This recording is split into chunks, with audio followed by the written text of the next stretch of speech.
بسم اللہ الرحمن الرحیم۔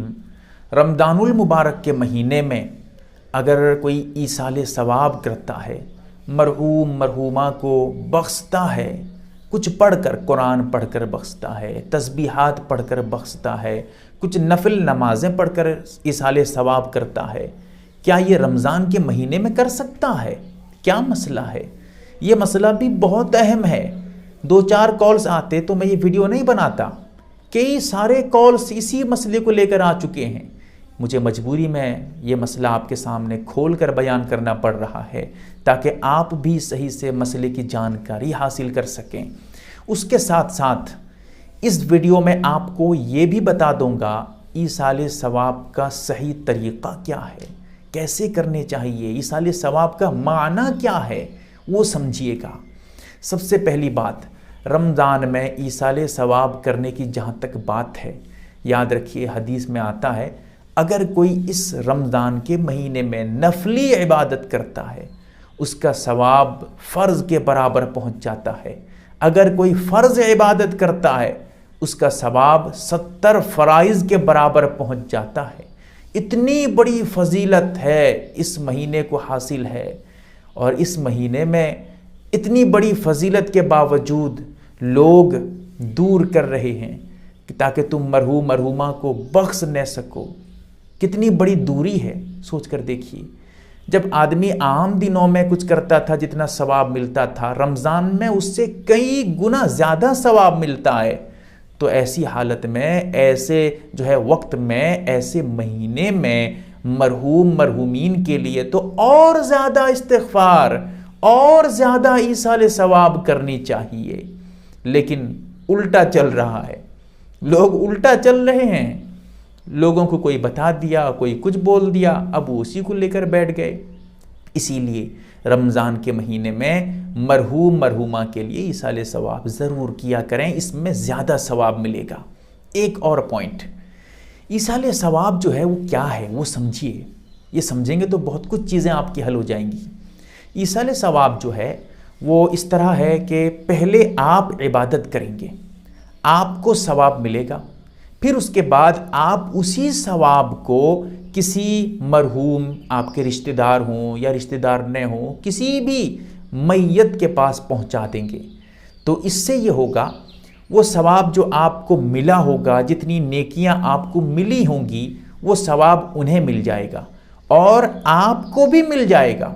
ایسا نہیں ہے کہ آپ کے ثواب انہیں مل جائیں گے، آپ کے یہاں سے خالی ہو گیا، نہیں، آدھا آدھا بھی نہیں ہوگا، پورا ملے گا۔ آپ اگر 100 نیکیاں کماتے ہیں، 100 ثواب حاصل کرتے ہیں، کسی مرحوم مرحومہ کو بخش دیں گے، آپ کا 100 آپ کے پاس ہی رہا، اب وہ 100 انہیں ایکسٹرا مل جائے گا اللہ کی طرف سے، اللہ کی رحمت سے، یہی امید ہے۔ اسی لیے کتنا آسان ہے، آپ عمل تو کرتے ہیں، رمضان میں نفلی عمل کرتے ہیں، قرآن کی تلاوت کرتے ہیں، ذکر و اذکار، اللہ اللہ، سبحان اللہ، لا الہ الا اللہ، اور دیگر عبادت تو آپ کرتے ہیں۔ رمضان میں ہر مسلمان عبادت میں اضافہ کر ہی دیتا ہے۔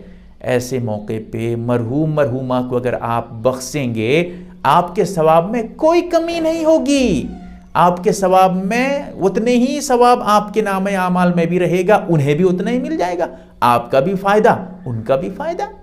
سوچئے کتنی بہترین چیز ہے۔ یہی ایک پوائنٹ آپ کو بتا دوں، پہلے خود کو ملے گا، بعد میں آپ دوسرے کو بھیجیں گے۔ اگر آپ کو ثواب نہیں ملا تو آپ دوسرے کو کیسے دیں گے؟ نہیں دے سکتے۔ اسی لیے اگر کوئی پیسے لے کر قرآن پڑھتا ہے، اگر کوئی پیسے لے کر اللہ اللہ کرتا ہے تو کوئی ثواب نہیں ملا اس پڑھنے والے کو۔ آج کل رواج چل رہا ہے، مولوی صاحب کو، حافظ صاحب کو بلا کر لے آئے، وہ آتے ہیں، قرآن پڑھتے ہیں گھر میں، 2 پارہ 5 پارہ پڑھ لیتے ہیں، 200-500 روپے دے دیے۔ اب اس سے کیا ہوا؟ وہ تو آئے تھے پیسے کے لیے، پڑھنے کے لیے۔ ہاں، اگر پیسے کا ان کی نیت نہ ہوتی، وہ صرف قرآن کی تلاوت کرتے، انہیں ملتا، تو انہیں جب ملے گا وہ آپ کے مرحوم مرحومہ کو پہنچا دیں گے۔ لیکن اگر وہ پیسے کے مقصد سے آئے ہوئے ہیں، آپ پیسے دے کر پڑھوا رہے ہیں، ایسی صورت میں آپ کا پیسہ بھی ناجائز ہے، وہ پیسہ بھی حرام جگہ، کیونکہ قرآن کو جو ہے اس طرح پڑھوانا پیسے دے کر بھی حرام ہے، تو آپ کا وہ پیسہ بھی گیا پانی میں، اس کا بھی کوئی ثواب نہیں، الٹا گناہ ملا آپ کو۔ اس کے ساتھ ساتھ آپ جس امید سے کہہ رہے تھے میرے مرحوم مرحومہ جو ہیں گھر میں، جو میت جو مرحومین ہیں ان کو ثواب مل جائے گا، کچھ نہیں ملا، کیونکہ ان پڑھنے والے کو کچھ نہیں ملا تو وہ کیسے دوسرے کو دیں گے؟ یہ پوائنٹ ہے۔ اب سمجھیے ایصال ثواب کیسے کریں گے، بخشیں گے کیسے میت کو؟ بخشنے کے لیے کوئی الگ سے الفاظ نہیں ہیں۔ آپ دل میں سوچتے ہیں میں جو ابھی پڑھ رہا ہوں، قرآن کی تلاوت کر رہا ہوں، کر رہی ہوں، جتنے پارے میرے ہو گئے ہیں یا جتنا آگے پڑھوں گی، یہ سب کا ثواب میرے دادا کے پاس پہنچ جائے، میری دادی کے پاس پہنچ جائے، دل میں ارادہ رکھتے ہیں۔ ہمارے گھر میں جتنے میت ہیں مرحومین ہیں سب کے پاس، ہمارے خاندان میں جتنے مرحومین ہیں سب کے پاس پہنچ جائے۔ اسی طرح آپ دل میں یہ سوچتے ہیں، صرف سوچنا ہے آپ کو، کہنا کوئی ضروری نہیں، ابھی آگے بتاؤں گا۔ سوچتے ہیں، دل میں خیال لاتے ہیں، بس ثواب پہنچ گیا۔ ایصال ثواب، ایصال پہنچانا، ثواب ثواب ثواب کا پہنچانا، اسی کو کہتے ہیں ایصال ثواب۔ لہٰذا آپ دل میں سوچ لیں گے ثواب پہنچ گیا۔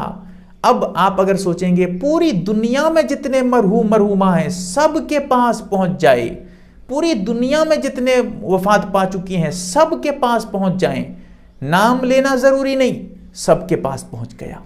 نام بھی ضروری نہیں کہ ان کا نام لے کر پہنچاؤں گا ثواب تبھی پہنچے گا ورنہ نہیں پہنچے گا، کچھ نہیں۔ آپ دل میں سوچ لیتے ہیں میرے دادا جی کے پاس پہنچ جائے۔ دادا جی کون تھے آپ جانتے بھی نہیں ہیں، آپ نے کبھی دادا کو دیکھا بھی نہیں ہے، آپ کو دادا کا نام تک پتہ نہیں، تب بھی دادا کے پاس ثواب پہنچ گیا آپ کا۔ کتنا آسان طریقہ۔ ہاں اگر آپ زبانی ادا کرنا چاہتے ہیں کر سکتے ہیں، جیسے میں نے کہا ابھی دل میں سوچ لیے ہیں پہنچ گیا۔ اگر وہی چیز جو دل میں سوچ رہے ہیں زبان سے بول دیجئے، میرے دادا جی کے پاس پہنچ جائے ثواب، دادا کے پاس پہنچ گیا ثواب، زبان سے وہی بول دیجئے۔ لیکن اس میں ایک نقطہ بہت ضروری ہے، وہ آپ کے لیے جاننا ہے۔ اگر آپ ایک مرتبہ کسی میت کو ایصال ثواب کر دیں گے، اب اس ثواب کو دوسرے تک نہیں پہنچا سکتے۔ ہاں ایک ساتھ کئی میت تک پہنچا سکتے ہیں۔ یہ ایسا مسئلہ ہے شاید کہ آپ کو اس کا علم نہ ہو، اس کا جاننا بہت ضروری ہے۔ لوگ غلطی کر جاتے ہیں، اس میں غلط مسئلہ سمجھ کے بیٹھے ہیں، وہ یہی میں اسی کو آپ کو بتانا چاہتا ہوں۔ کیا ہے وہ سوچئے۔ ایک مرتبہ میں آپ نے کہا کہ میرے دادا میری دادی میرے وہ ہیں، میرے فلاں رشتہ دار ہیں، وہ ان کا نام وہ ہے، ان کا نام وہ ہے، سب کا نام لے لیتے ہیں۔ پھر آخر میں آپ کہتے ہیں کہ یا اللہ میں نے جو قرآن کی تلاوت کی ہے، میں نے جو یہ جو اللہ اللہ کیا ہے، میں نے جو تسبیح پڑھی ہے، میں نے جو نفل نماز پڑھی ہے، جو بھی آپ کیے ہوں گے، وہ آپ کہتے ہیں کہ یا اللہ اس کا ثواب ان تک پہنچا دے۔ سب کے پاس پہنچ گیا، اور برابر 100 نیکی آپ کو ملی تھی، آپ نے 2 میت کے پاس پہنچایا، آپ کو بھی 100 آپ کے پاس ہے، انہیں بھی 100 انہیں بھی 100، یعنی ان کو بھی آپس میں کمی نہیں ہوگی۔ اسی طرح آپ نے 1000 میت تک ثواب پہنچائی، آپ نے جو ہے نیکیاں پہنچائی ہیں، آپ کو 1000 نیکیاں ملی ہیں، آپ 1000 ان کو بھی پہنچا رہے ہیں، سب کو 1000 ملے گا، کسی کی جو ہے کسی کے ثواب میں کمی نہیں ہوگی۔ کتنا آسان ہے سوچئے گا۔ تو ہاں میں یہ عرض کر رہا تھا، اگر آپ ایک ساتھ سب کا نام لے کر پھر جو ہے پہنچا دیتے ہیں، سب کے پاس پہنچ جاتا ہے۔ لیکن اگر آپ ایک مرتبہ کسی کا پہنچا دیتے ہیں، کہتے ہیں کہ یا اللہ اس کا ثواب میرے دادا کے پاس پہنچا دے اور میری دادی کے پاس پہنچا دے، دادا کے پاس پہنچ گیا، دادی کے پاس نہیں پہنچا، کیونکہ ایک مرتبہ آپ پہنچا چکے ہیں، دادا کے پاس پہنچا چکے، آپ نے کہا کہ دادا تک پہنچا دے، دادا تک پہنچ گیا، اب دادی تک نہیں پہنچ سکتا کیونکہ ایک مرتبہ آپ پہنچا چکے ہیں۔ ہاں اگر اسی پہنچانے میں آپ ایک ساتھ دونوں کو شامل کر لیتے، یہ کہتے کہ یا اللہ اس کا ثواب میرے دادا اور دادی تک پہنچا دے، اب دونوں تک پہنچ جاتا۔ یہ ہے ایصال ثواب کے چند مسائل اور ایصال ثواب کا طریقہ۔